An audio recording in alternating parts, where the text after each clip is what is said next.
The doorbell camera captures a man cursing on the porch late at night. Out of nowhere, he storms up to the front door, shouting like he owns the place. His voice cuts through the silence of midnight, I want to yell. every word echoing off the empty street. Video.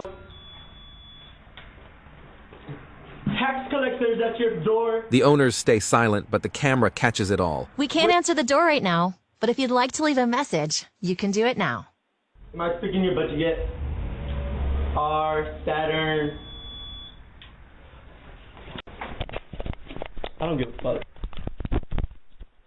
His rants, his taunts, even daring the house to answer. Or am I stressing over Eagle Ranch?